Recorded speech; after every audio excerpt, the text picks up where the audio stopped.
This is a quick demonstration video of how to remove a keyboard from a Dell. First of all, you want to make sure that you get the battery out.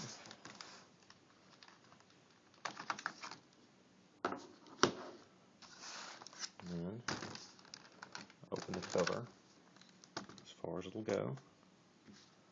I'm going to take a flathead screwdriver and pop loose the little top cover there.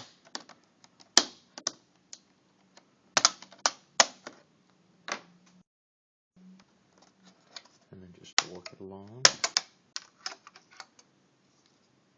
The snap should just pop out.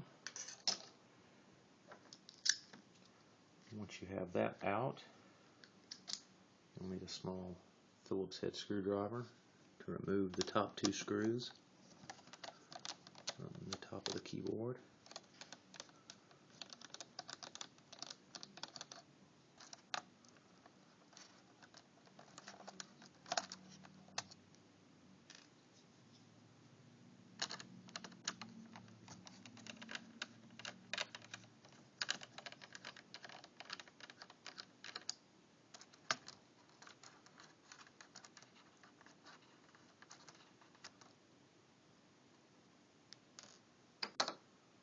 Then you just lift the top.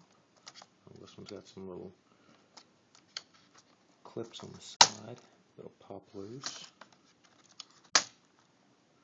And then just slide the keyboard up and completely forward. And with this little clip, you can probably do it with your thumb. There's just a little hinge. It flips up, and that releases that cable. The cable is flat, so whenever you're putting the new one in, you just lay it gently into the slot, mash the clip back down,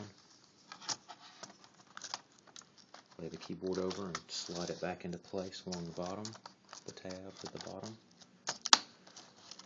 snap the sides back in, and then you would replace the two screws and start at the left edge with the strip and pop it along into place all along.